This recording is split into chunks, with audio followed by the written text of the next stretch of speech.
inauguration of President George Weah.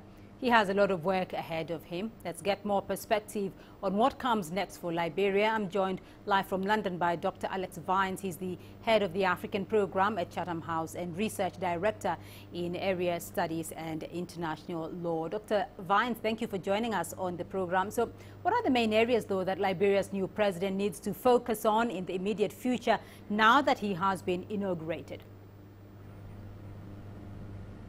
Well, he'll need to focus on rebuilding infrastructure. The infrastructure in Liberia is very poor. It needs very significant upgrading and investment. So infrastructural development is one. He will need to focus on education.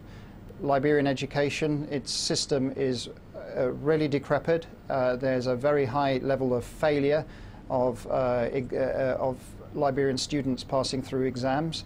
So upgrading that to ensure that Liberia is more competitive is another. And he's going to have to choose some very good advisors to advise him, to help him. He isn't a career politician. He's going to have to learn politics more in the job. And I think he'll need some good advice. And so finding good advisors is going to be very essential for him.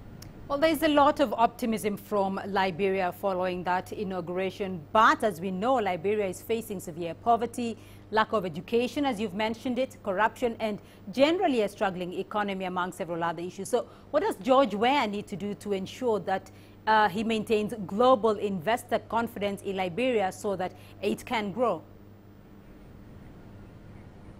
Well, tackling corruption is clearly one of the issues he's going to have to focus on. He does have a reputation of being clean. He's not tainted by past politics. He was never tied in with any of the Civil War protagonists there. He's shown some pragmatism in that his running mate as vice president is the wife of the former warlord Charles Taylor, Jewel Taylor. So that shows that he also does learn and wants to be more inclusive in his politics. So he's got a massive task. Let's not underestimate this. And expectations out of Liberia at the moment, especially amongst youth, are sky high. So he's going to have to manage those expectations. There are many people that are thinking that he can just, walk on water, and that's not the case. He's a human being, and he's going to have to make choices, and some of those choices are going to be very difficult. Well, Liberia's health sector did collapse during the Ebola crisis, and Liberia is still pretty much recovering from that Ebola outbreak.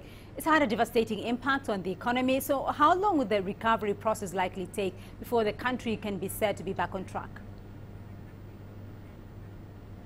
Well, I mean, part of the Liberia story is about commodities. So if commodity prices are strengthening, which they look as if they are at the moment, so obviously that's a bit about rubber, it's a bit about iron ore, some of the things that Liberia produces, a bit about diamonds, that's going to be quite important.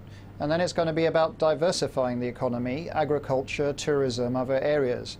The country is way better than it was when I was working in it towards the end of the Civil War there, 2001 to 2003. But as you rightly say, it was set back by the Ebola outbreak. That's now hopefully water under the bridge. I think there's tremendous goodwill globally for President George Weah. It's highly historic that he's become president, the first civilian peaceful change of presidents in Liberia since 1944. That on its own is worth celebrating. All right, Dr. Alex Vines joining us there from London. Thank you.